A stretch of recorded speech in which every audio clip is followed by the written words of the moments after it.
Bem-vindo às histórias de Ninar, onde grandes líderes se tornam histórias para entender o poder em suas formas mais sedutoras e perigosas. Esta noite, vamos conhecer o guerrilheiro barbudo que derrubou uma ditadura e construiu outra que duraria 6 décadas, o comandante que prometeu libertar um povo e acabou aprisionando-o em sua própria visão messiânica de paraíso revolucionário.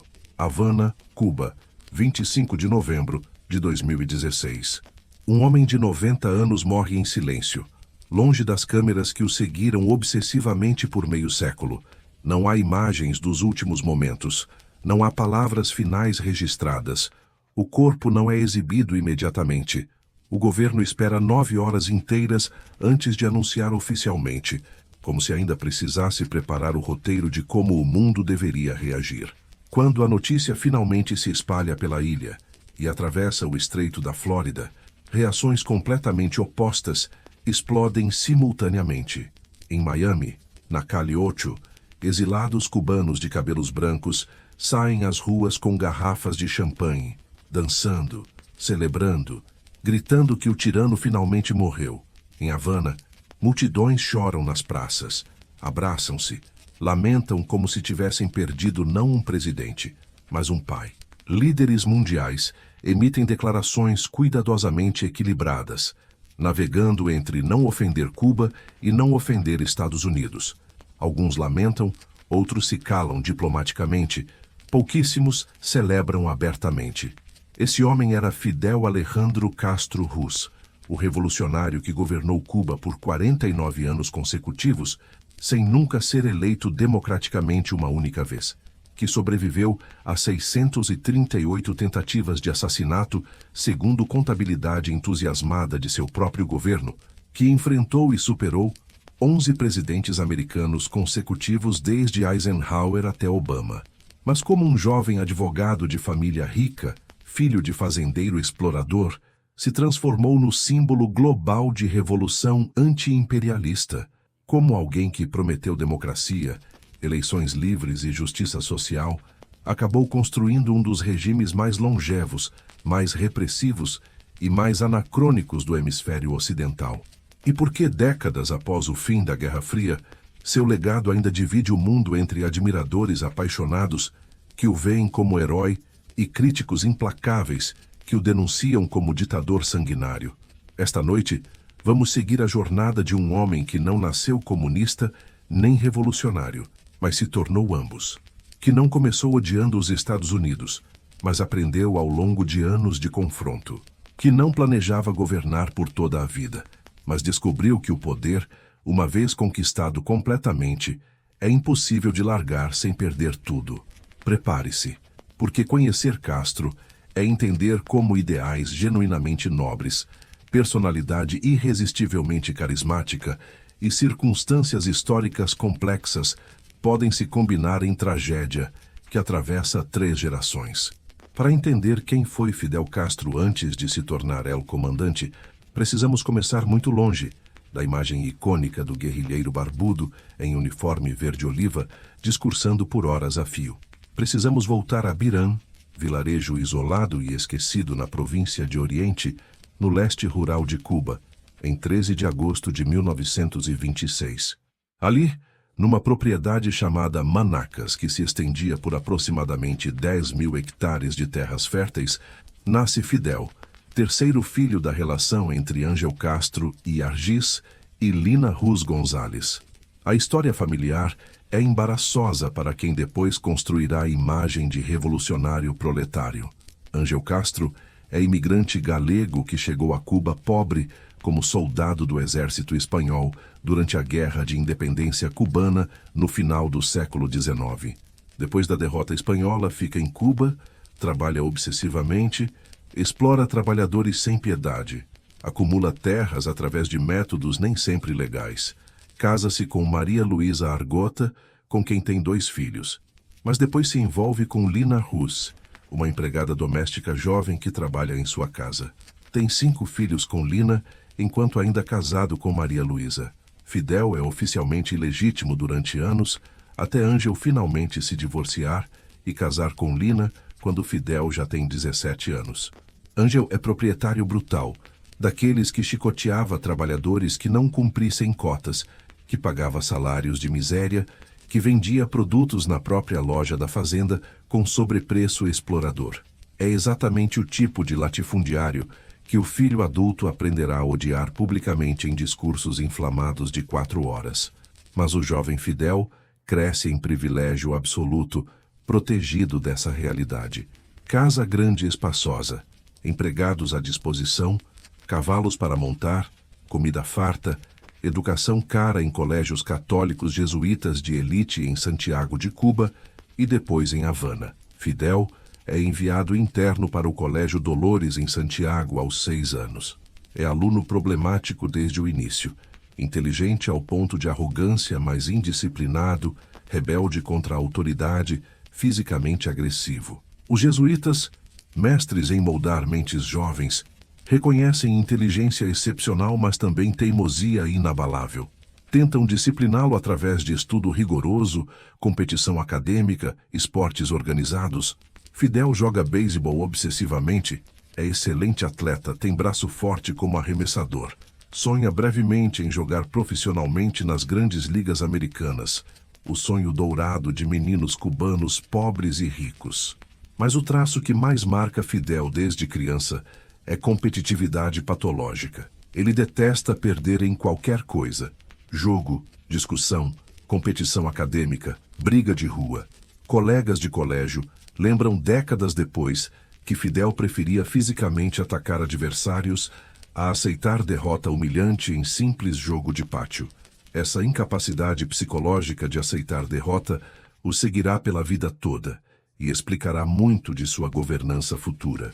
Aos 19 anos, em 1945, Fidel ingressa na Faculdade de Direito da Universidade de Havana, instituição prestigiada, mas caótica. E ali, naquele campus violento e politizado, descobre seu verdadeiro talento natural, oratória hipnotizante e manipulação política. A Universidade Cubana dos anos 1940 não é torre de marfim acadêmica.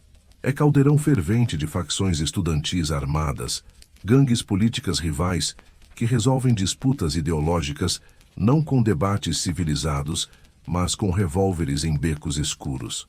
Fidel mergulha nesse submundo com entusiasmo. Anda armado com pistola calibre 45. Participa de confrontos violentos. É acusado publicamente de envolvimento em pelo menos 2 assassinatos políticos de líderes estudantis rivais, mas nunca há provas suficientes para condená-lo. Essa ambiguidade moral, está ele defendendo ideais justos através de meios sujos, ou é simplesmente gangster violento disfarçado de ativista? O acompanhará por toda a vida, mas também estuda vorazmente. Devora Marx, Lenin, Trotsky, José Martí, o poeta herói da independência cubana, histórias detalhadas das revoluções francesa, russa, mexicana. Discursa em assembleias estudantis lotadas, fala por 2, 3, 4 horas sem parar, hipnotiza audiências inteiras com torrentes de palavras que misturam nacionalismo cubano fervoroso, anti-imperialismo emocional e vagos apelos à justiça social. Mas não é comunista nessa fase. O Partido Comunista Cubano, aliás, o vê com desconfiança. Fidel é radical nacionalista pequeno-burguês, não operário disciplinado. Ele é fascinado pela ideia de Cuba grande, Cuba soberana, Cuba livre da sombra americana que a sufoca desde 1898, porque Cuba, em 1945, embora formalmente independente desde 1902, é substancialmente colônia econômica dos Estados Unidos. Empresas americanas, United Fruit Company, Standard Oil, ITT, controlam plantações imensas de açúcar, refinarias, telefones, eletricidade, hotéis, cassinos. A Emenda Platt, imposta pelos Estados Unidos na Constituição cubana original, como condição para reconhecer independência, dá aos americanos direito legal de intervir militarmente em Cuba sempre que julgarem seus interesses ameaçados. Cuba é quintal doméstico dos Estados Unidos, playground tropical de máfia americana que administra cassinos luxuosos de Havana, destino de turistas americanos que vêm por rum barato, charutos finos e prostituição tolerada. Fidel vê tudo isso e ferve internamente. Vê compatriotas cubanos pobres, descalços, miseráveis, enquanto americanos bem vestidos ostentam riqueza obscena nos hotéis de vedado. Vê presidente cubano após presidente cubano curvar-se servilmente aos ditames de Washington. E quando, em 1952, Fulgêncio Batista, ex-sargento mulato que já governara Cuba nos anos 1930, dá golpe militar preventivo para evitar perder eleições que ocorreriam semanas depois, transformando o país em ditadura aberta, Fidel decide que ação direta violenta é a única resposta possível. Passa meses planejando, recruta jovens, maioria também de classe média, estudantes, profissionais frustrados, compra armas no mercado negro. E em 26 de julho de 1953, data que entrará para a mitologia revolucionária cubana, aos 26 anos recém-completos, Fidel lidera ataque suicida ao quartel Moncada, em Santiago de Cuba, segunda maior fortaleza militar do país. O plano é tomar o quartel de surpresa ao amanhecer durante festival de carnaval, quando soldados estarão de ressaca, capturar armas pesadas, distribuir para a população, transmitir manifesto revolucionário pelo rádio, iniciar rebelião popular simultânea em várias cidades. É desastre militar completo. A surpresa falha. Guardas detectam atacantes antes da invasão completa. Tiroteio caótico. Mais de 60 dos 135 atacantes são mortos durante combate, ou pior, capturados vivos e executados sumariamente depois por soldados de Batista através de torturas horríveis. Fidel consegue escapar para montanhas próximas com o irmão Raul e poucos outros. É capturado dias depois. Poderia ter sido executado ali mesmo, fuzilado na beira da estrada como dezenas de companheiros. Mas coronel que o captura, curiosamente, respeita regras e o entrega vivo para julgamento formal. No julgamento que ocorre meses depois, Fidel transforma derrota militar em vitória propagandística. Faz sua própria defesa legal que dura horas. Improvisa discurso magistral que depois reescreverá e publicará clandestinamente com título inesquecível: A História Me Absolverá. Explica com paixão genuína e retórica poderosa por que rebelião armada contra a ditadura ilegítima não é crime, mas direito e dever sagrado de cidadãos. Cita Locke, Rousseau, Martí, Constituição cubana violada por Batista. Descreve pobreza de Cuba rural, crianças morrendo de doenças evitáveis, camponeses sem terra trabalhando para latifundiários parasitas. É condenado a 15 anos de prisão e enviado para presídio modelo na remota ilha de Pinos. Mas o discurso circula clandestinamente. É lido em células revolucionárias. Transforma Fidel em símbolo de resistência romântica contra a tirania. Batista comete erro clássico de ditadores inseguros que buscam legitimidade internacional. Em 1955, declara anistia política ampla para prisioneiros políticos na tentativa de melhorar a imagem democrática do regime. Fidel é libertado após cumprir menos de 2 anos de sentença. Imediatamente percebe que não há espaço para a luta legal em Cuba. Será caçado, talvez assassinado. Em julho de 1955, vai para exílio no México junto com o irmão Raul, onde começa a planejar invasão armada de Cuba. No México, em casa de exilados cubanos, em julho de 1955, conhece Ernesto Guevara de la Serna, médico argentino de 27 anos que viaja pela América Latina testemunhando pobreza e injustiça sistêmica, já conhecido pelo apelido Che. Os dois se conectam instantaneamente numa noite de conversas, que dura até o amanhecer. Che é idealista puro, marxista fervorosamente convicto, romântico revolucionário que acredita genuinamente que guerrilha rural pode transformar sociedade. Fidel é mais pragmático, oportunista brilhante, obcecado com poder, mas hábil em disfarçar ambição como idealismo. Mas compartilha um ódio visceral ao imperialismo americano e crença absoluta de que violência revolucionária é moralmente justificada e historicamente necessária. Fidel passa meses recrutando guerrilheiros entre exilados cubanos no México, Estados Unidos, outros países. Arrecada fundos, compra armas velhas, compra iate de recreio decrépito de 19 metros, chamado Granma. E em 25 de novembro de 1956, Fidel Che Raul Castro, Camilo Cienfuegos e 78 outros guerrilheiros espremidos impossivelmente embarcam no Granma e navegam do porto de Tuxpan, no México, rumo à costa leste de Cuba. O plano é desembarcar secretamente em área isolada, unir-se rapidamente às células rebeldes locais que deveriam estar esperando com suprimentos e transporte, mover-se para montanhas de Sierra Maestra antes que exército de Batista possa reagir. É quase outro desastre completo. O Granma, sobrecarregado, avança lentamente, atrasa 2 dias. Desembarcam em pântano no lugar errado, longe do ponto planejado. Células locais não estão lá. Aviões militares de Batista os detectam rapidamente. Soldados organizam emboscada devastadora. Dos 82 invasores, apenas cerca de 20 conseguem sobreviver e fugir para as montanhas. Estão feridos, famintos, desesperados, caçados. Fidel chegaria a pensar que foi catástrofe terminal. Mas nas montanhas remotas de Sierra Maestra, algo extraordinário e inesperado acontece. Fidel revela talento natural para a guerra de guerrilha irregular e, ainda mais importante, para a propaganda política. Estabelece acampamento permanente nas áreas mais inacessíveis da serra. Recruta camponeses locais que odeiam o governo de Batista e seus representantes rurais corruptos. Ataca pequenos postos militares isolados, captura armas, liberta prisioneiros políticos, retira-se antes que reforços cheguem.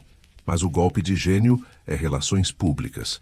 Em fevereiro de 1957, apenas 3 meses após o desastre do Granma, Fidel permite que jornalista americano Herbert Matthews, do prestigiado New York Times, suba à montanha para entrevista exclusiva. Matthews escreve série de reportagens completamente romantizadas sobre os barbudos idealistas que lutam heroicamente contra ditador corrupto apoiado por Washington. As matérias causam sensação internacional. A imagem se espalha globalmente. David cubano contra Golias batistiano. Dinheiro começa a chegar de simpatizantes nos Estados Unidos, Venezuela, México. Voluntários estrangeiros viajam para se juntar à guerrilha. Células urbanas do movimento 26 de Julho em Havana e outras cidades realizam sabotagens, atentados, ações que Fidel coordena da montanha. Durante 2 anos intensos, entre 1956 e 1958, a guerrilha de Fidel controla território cada vez maior em Sierra Maestra. Ele implementa ali espécie de proto-governo revolucionário, tribunais populares que julgam ladrões e estupradores, reforma agrária distribuindo terras abandonadas para camponeses, escolas improvisadas, até transmissões de rádio pirata chamada Rádio Rebelde. Em seus discursos transmitidos pelo rádio e em proclamações publicadas clandestinamente, Fidel promete repetidamente reforma agrária para dar terra aos sem terra, democracia representativa verdadeira com eleições livres e honestas, Constituição progressista nova respeitando direitos humanos, justiça social mais dentro de marco capitalista reformado, relações respeitosas mais independentes com Estados Unidos. Deliberadamente, não fala de comunismo, nem sequer de socialismo. Fala de justiça, soberania, dignidade nacional, democracia. E funciona magnificamente. O regime de Batista, podre até os ossos de corrupção, brutalidade e incompetência, perde apoio progressivamente. Até setores da elite cubana, até empresários, até a Igreja Católica começam a ver Fidel como mal menor comparado a Batista. Os Estados Unidos, percebendo que Batista virou fardo diplomático, cortam venda de armas em 1958. Em dezembro de 1958, colunas rebeldes comandadas por Che Guevara e Camilo Cienfuegos avançam do leste para o oeste da ilha, tomando cidades. Exército de Batista, desmoralizado, deserta em massa ou se rende sem lutar. Na madrugada de 1º de janeiro de 1959, Batista foge secretamente de helicóptero para a República Dominicana, levando entre 300 e 700 milhões de dólares roubados do tesouro cubano. Em 8 de janeiro de 1959, Fidel Castro e seus guerrilheiros barbudos, sujos, exaustos mas triunfantes, entram em Havana. Multidões absolutamente delirantes os recebem como libertadores messiânicos. Pessoas choram, gritam, jogam flores.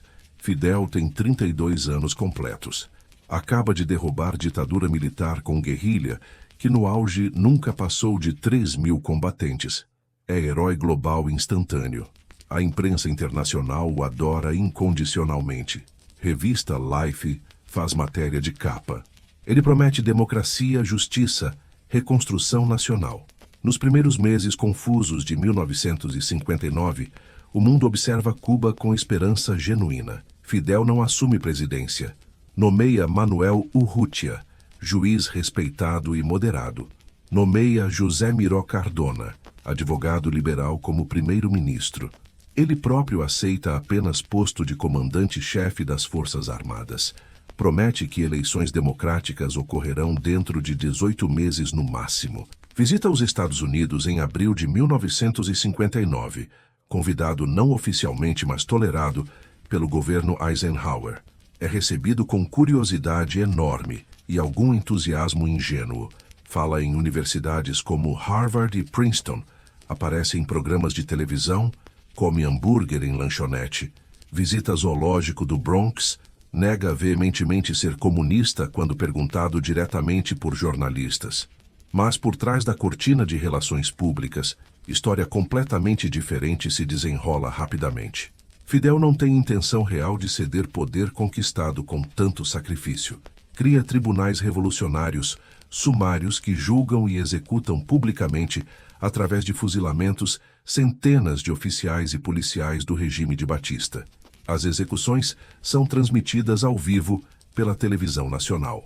Quando críticos, incluindo dentro de seu próprio movimento, protestam contra a ausência de devido processo legal, contra execuções que parecem vingança não justiça, Fidel os denuncia publicamente como traidores infiltrados ou remanescentes nostálgicos de Batista. Em maio de 1959, promulga a primeira lei de reforma agrária revolucionária, confiscando todas as propriedades rurais acima de 400 hectares sem compensação adequada, incluindo fazendas americanas imensas. Os Estados Unidos protestam diplomaticamente. Fidel responde nacionalizando mais empresas, incluindo refinarias de petróleo americanas. Washington retalia, cortando drasticamente cota de importação de açúcar cubano, principal exportação e base de economia cubana. Fidel procura comprador alternativo. União Soviética, ansiosa por aliado no hemisfério ocidental americano, concorda entusiasticamente em comprar açúcar cubano, enviar petróleo, armas, técnicos. A escalada é rápida e, em retrospecto histórico, parecia quase inevitável dadas personalidades envolvidas e contexto de Guerra Fria. Fidel precisa desesperadamente de aliado poderoso contra a pressão americana crescente. O RSS precisa de ponto de apoio estratégico a 150 quilômetros da Flórida. Em 1960, Cuba e União Soviética estabelecem relações diplomáticas completas. Nikita Khrushchev abraça Fidel como herói anti-imperialista. Em abril de 1961, véspera da invasão da Baía dos Porcos, Fidel declara pela primeira vez publicamente que a Revolução Cubana é socialista. Opositores moderados, incluindo comandantes guerrilheiros que lutaram ao lado dele em Sierra Maestra, rompem horrorizados e vão para exílio crescente em Miami. Em abril de 1961, ocorre episódio que define próximas décadas. Cerca de 1.400 exilados cubanos, treinados secretamente e armados pela CIA americana, tentam invadir Cuba pela Baía dos Porcos na costa sul. O plano é estabelecer cabeça de praia, provocar levante popular contra Castro Instalar governo provisório que Estados Unidos reconheceriam imediatamente. É humilhação militar e diplomática espetacular para Estados Unidos. Kennedy, presidente há apenas 3 meses, cancela no último momento o suporte aéreo prometido, deixando invasores sem cobertura. Milícias cubanas e exército leal a Fidel, pessoalmente comandados por ele da frente de batalha, esmagam a invasão em menos de 72 horas. Fidel captura mais de 1.000 invasores, depois os troca por 53 milhões de dólares em alimentos e remédios. A vitória consolida o poder de Fidel absolutamente. Ele se apresenta como David que derrotou Golias novamente, como Cuba heróica e pequena resistindo ao império gigante. Nacionalismo fervoroso e anti-imperialismo emocional se fundem irreversivelmente com socialismo importado, e Fidel se declara pela primeira vez publicamente marxista-leninista convicto, algo que havia negado dezenas de vezes nos anos anteriores. Historiadores debatem até hoje. Foi sempre comunista secreto que escondeu ideologia maquiavelicamente até consolidar poder? Ou foi oportunista pragmático que virou comunista porque Estados Unidos o empurraram inevitavelmente para braços soviéticos através de hostilidade e embargo? Provavelmente, a verdade é mais complexa. Fidel era, acima de tudo e antes de tudo, fidelista. Acreditava em Fidel Castro. Comunismo soviético foi ferramenta ideológica conveniente que legitimava poder autoritário e proporcionava proteção geopolítica indispensável. Em outubro de 1962, o mundo inteiro quase acaba por causa de Cuba. Crise dos mísseis. O momento mais próximo que a humanidade chegou de guerra nuclear total mutuamente aniquiladora. União Soviética instala secretamente em Cuba dezenas de mísseis balísticos nucleares de alcance intermediário, capazes de atingir a maioria das cidades americanas em minutos. Kennedy descobre através de aviões espiões U-2, exige publicamente remoção imediata, impõe bloqueio naval de Cuba. 13 dias de tensão apocalíptica com navios soviéticos navegando rumo ao bloqueio americano. Mundo prende a respiração. Khrushchev finalmente recua. Concorda remover mísseis em troca de promessa pública americana de não invadir Cuba e promessa secreta de remover mísseis obsoletos da Turquia. Mas Fidel fica absolutamente furioso. Não foi consultado durante negociação crítica entre superpotências. Sente-se traído, infantilizado, usado como peão dispensável. Teria preferido arriscar guerra nuclear apocalíptica à humilhação de recuar covardemente. Che Guevara diria anos depois que Fidel estava genuinamente disposto a ver Cuba completamente destruída, nuclearmente, se isso significasse destruir também Estados Unidos. É momento revelador sobre mentalidade do homem.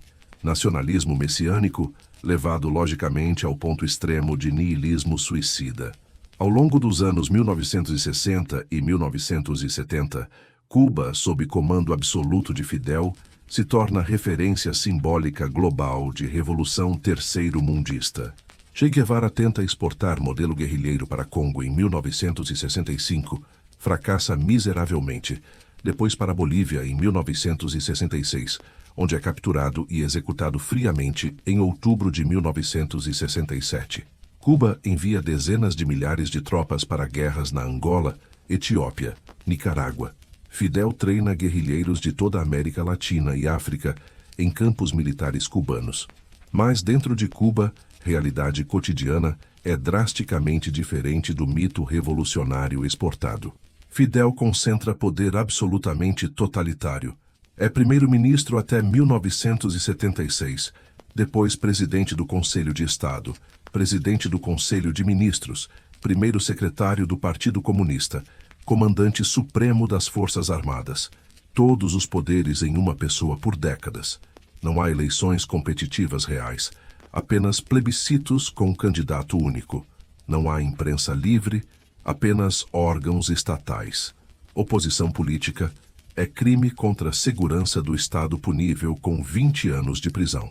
Homossexuais são perseguidos sistematicamente nos anos 1960, presos em campos de trabalho forçado horríveis, chamados UMAPs, Testemunhas de Jeová, católicos praticantes, qualquer dissidente religioso sofre discriminação institucional, proibidos de frequentar universidade, trabalhar em cargos importantes. Escritores, artistas intelectuais que ousam questionar regime são perseguidos implacavelmente. Caso que chocou intelectuais globalmente. Poeta Heberto Padilha, revolucionário entusiasta nos primeiros anos, escreve poemas sutilmente críticos. É preso em 1971, mantido isolado durante meses, forçado a fazer autocrítica pública humilhante, televisionada, confessando crimes imaginários contra a revolução. Intelectuais de esquerda ao redor do mundo, Jean-Paul Sartre, Simone de Beauvoir, Mário Vargas Llosa, Octávio Paz, Susan Sontag, rompem definitivamente com Fidel após caso Padilha, percebendo finalmente que Cuba não é democracia socialista, mas ditadura stalinista tropical. Fidel cria sistema orwelliano de comitês de defesa da revolução, redes organizadas de vizinhos que vigiam vizinhos, reportam comportamentos suspeitos, desvios ideológicos, comentários críticos. Todo cubano sabe que alguém pode estar observando, escutando, reportando. Síndrome panóptica Foucaultiana, aplicada à escala nacional inteira. Paranoia vigilante se torna modo de vida normalizado. E a economia que deveria florescer sob socialismo. Desastre quase completo repetido ciclicamente. Fidel, sem nenhum treinamento econômico, experimenta esquemas utópicos malucos. O mais famoso, Safra dos 10 milhões em 1970, quando mobiliza a população inteira do país, fecha escolas, desvia trabalhadores de todas as indústrias para colher 10 milhões de toneladas métricas de açúcar e provar definitivamente ao mundo que socialismo funciona melhor que capitalismo. Falham miseravelmente, alcançando apenas 8,5 milhões e arruinando completamente o resto da economia no processo, porque ninguém estava produzindo nada além de açúcar. Cuba sobrevive apenas através de subsídios soviéticos massivos, absolutamente insustentáveis. O RSS compra açúcar cubano a preços artificialmente muito acima do mercado internacional, envia petróleo baratíssimo, armas gratuitas, alimentos subsidiados, técnicos, bilhões de dólares em ajuda anual. Cuba vira completamente dependente. Quando a União Soviética colapsa dramaticamente em 1991, a economia cubana cai instantaneamente em precipício. Anos 1990 são oficialmente chamados de período especial em tempo de paz, eufemismo grotesco para fome generalizada. Sem petróleo soviético, transporte público para completamente. Sem fertilizantes importados, produção agrícola desaba 50%. Racionamento brutal de tudo. Cubanos perdem em média 10 a 15 quilos de peso. Bicicletas chinesas substituem carros. Apagões elétricos de 12, 16, às vezes 20 horas consecutivas por dia. Hospitais ficam sem remédios básicos. Desnutrição infantil generalizada. Fidel poderia ter usado o colapso soviético como oportunidade para reformas profundas. China fez exatamente isso sob Deng Xiaoping, combinando abertura econômica capitalista com manutenção férrea do controle político comunista. Vietnã fez também. Ambos prosperaram, mas Fidel, aos 65 anos em 1991, se recusa terminantemente. Abre turismo internacional controlado para conseguir divisas desesperadamente necessárias. Legaliza temporariamente o uso de dólar americano. Permite pequenos negócios privados limitadíssimos, mas mantém sistema político completamente fechado, repressão intacta. Por quê? Porque reforma política significaria admitir que estava fundamentalmente errado por 3 décadas. Significaria perder controle.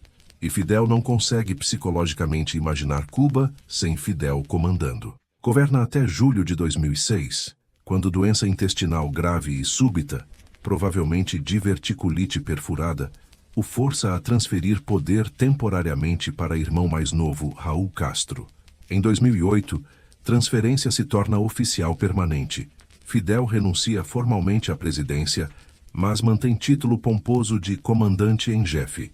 escreve colunas prolixas no jornal oficial Granma, opina publicamente sobre absolutamente tudo. Vive mais 8 anos progressivamente recluso, visto raríssimas vezes em público, sempre mais frágil.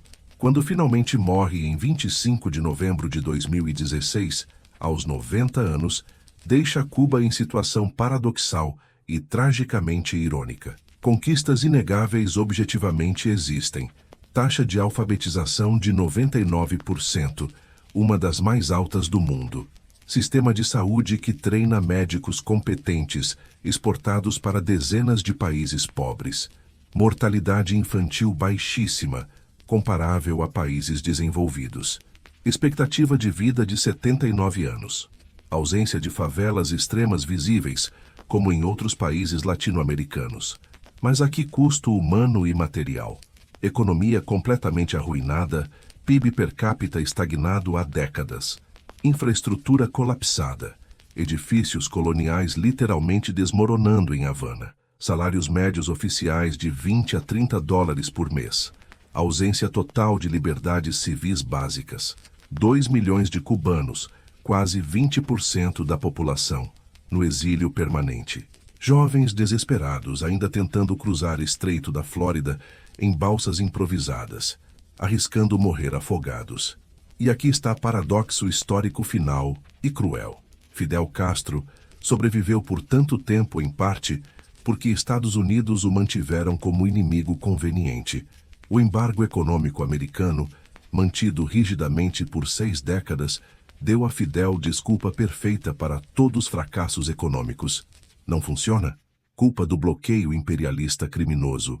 E do lado americano, políticos usavam Fidel como bicho-papão conveniente para ganhar votos de exilados cubanos furiosos na Flórida, estado crítico eleitoralmente.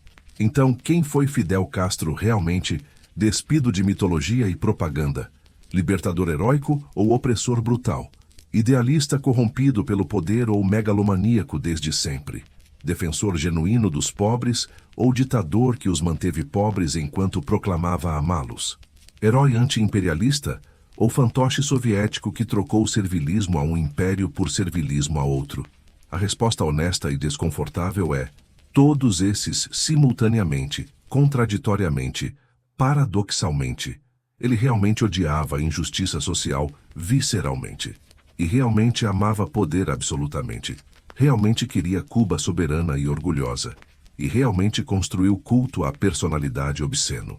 Realmente enfrentou o Império Americano corajosamente. E realmente oprimiu seu próprio povo sistematicamente durante décadas. O erro fundamental é buscar consistência moral, onde há apenas contradição humana amplificada catastroficamente por poder absoluto exercido por tempo absolutamente longo demais. Fidel começou provavelmente acreditando sinceramente que estava libertando Cuba. Mas à medida que anos passaram, que cabelos e barba embranqueceram, que erros econômicos grotescos se acumularam, que amigos morreram ou o traíram, ele não pôde psicologicamente admitir fracasso fundamental. Admitir significaria que décadas de sacrifício nacional, de prisões de milhares, de exílios de milhões, de miséria econômica persistente, foram em vão. Então continuou governando. E quanto mais continuava, mais impossível ficava parar. E assim, inexoravelmente, o libertador romântico de 1959 se transformou gradualmente no carcereiro autoritário de 2016. Não por transformação repentina de caráter, por acúmulo gradual, quase imperceptível dia após dia, de pequenas traições ao ideal revolucionário original. E assim, Fidel Alejandro Castro Ruz desaparece finalmente na história ambígua.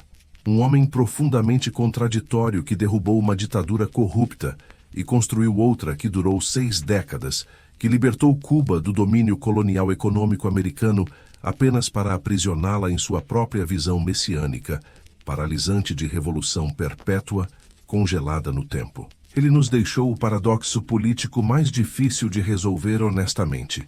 É possível que um líder ame genuinamente seu povo e simultaneamente o destrua sistematicamente? que acredite sinceramente estar salvando quem está na verdade afundando, que veja a si mesmo como libertador enquanto constrói prisão. Você confiaria em líderes carismáticos que nunca deixam o poder voluntariamente? Que insistem que apenas eles podem proteger você dos inimigos externos e internos? Que transformam sistematicamente crítica legítima em traição nacional? Que pedem sacrifício econômico infinito em nome de futuro glorioso que nunca chega? Fidel diria que isso é preço histórico necessário da revolução verdadeira. 2 milhões de cubanos que fugiram desesperados diriam que é preço inaceitável da tirania disfarçada. Talvez, enquanto adormece esta noite, você pense profundamente sobre a linha invisível entre libertação e aprisionamento. E perceba desconfortavelmente que às vezes essa linha não existe objetivamente, que o libertador heróico e o tirano brutal podem ser literalmente a mesma pessoa em momentos históricos diferentes, ou pior ainda, simultaneamente ao mesmo tempo. Se você conseguir ver essa contradição humana fundamental, sem precisar resolvê-la falsamente, sem transformar Castro em herói puro de esquerda ou demônio puro de direita, então você entendeu algo profundamente importante sobre natureza do poder político e sobre capacidade humana aparentemente infinita de justificar o injustificável quando é você quem comanda absolutamente. Até a próxima história de Ninar. Boa noite.